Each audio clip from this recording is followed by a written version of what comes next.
ممتلكاتهم في المقاطعة. حتى الآن أعلنت بلدية لوس أنجلوس إجلاء أكثر من 300 ألف إنسان، مشيرة إلى أن الساعات القادمة ستكون حرجة جدا بسبب الحرائق التي باتت تهدد أكثر من 19 مليون شخص في كاليفورنيا. هذا وارتفع عدد المنازل والشركات في منطقة لوس أنجلوس التي انقطعت عنها الكهرباء وسط رياح سانتا آنا الشديدة إلى ما يقرب من 220 ألف منزل وشركة. كما شوهد العديد من السكان يفرون حاملين حقائب السفر، حيث تسببت الحرائق في تدمير أكثر من 13 ألف فدان، ما يقارب 5260 هكتارا منذ اندلاعها. ودمرت هذه الحرائق أكثر من 1000 مبنى حتى هذه اللحظة، وتم تسجيل حالتي وفاة مؤكدة. حاليا تشمل الحرائق مناطق باسيفيك باليسادس وسيلمار والتادينا باسادينا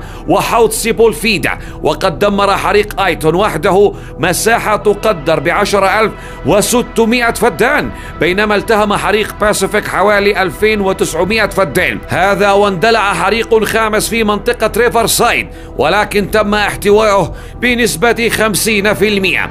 إذن خرجت الحرائق عن السيطرة، علما أنه مسؤولو سانتا مونيكا أصدروا أوامر بإخلاء أجزاء من المدينة بسبب تهديد الحريق، بالإضافة إلى الأشخاص الذين يعيشون في الجزء الصغير من منطقة الإخلاء في الجزء الشمالي من المدينة. كما تم إصدار تحذير إخلاء لمنطقة أكبر، وتم إبلاغ بقية السكان بأن يكونوا على استعداد كامل للإخلاء في أي وقت. والأمور لم تنتهي هنا، حيث اشتعل حريق غابات آخر تم الإبلاغ عنه في حي سيلمار شمال لوس أنجلوس، ما استدعى إصدار إدارة الإطفاء أوامر إخلاء لتلك المنطقة. الأوامر كانت إلزامية وسارية شمال الطريق 210 من روكسفورد إلى تقاطع الطريق السريع 514 بين الولايات، وفقا للمتحدث باسم إدارة الإطفاء في لوس أنجلوس مارغريت ستيوارت. إذن حتى الآن هناك 5 حرائق غابات مختلفة اندلعت بشكل متتالي، وذلك نتيجة للطقس الجاف غير المعتاد وهبات الأعاصير العنيفة التي وصلت سرعتها إلى 160 كيلومترا في الساعة. وتعد هذه الحرائق هذه المرة واحدة من أكبر الكوارث البيئية التي ضربت المنطقة في السنوات الأخيرة. أفادت التقارير أن بعض صنابير المياه في المنطقة تضررت وأصبحت جافة، مما أعاق جهود مكافحة النيران. كما توقفت طائرات الإطفاء عن العمل طوال الليل بسبب الرياح القوية، ما زاد من صعوبة احتواء الحرائق. ومع ذلك من المتوقع أن تهدأ الرياح تدريجيا مع دخول نسيم المحيط، مما قد يمنح رجال الإطفاء فرصة أكبر للسيطرة على هذا الوضع المجنون. حتى الآن لا يزال الحريق يدمر منطقة لوس أنجلوس. أحد ضحايا الحريق الذي فر منه كان الممثل الهوليودي الشهير بن أفليك،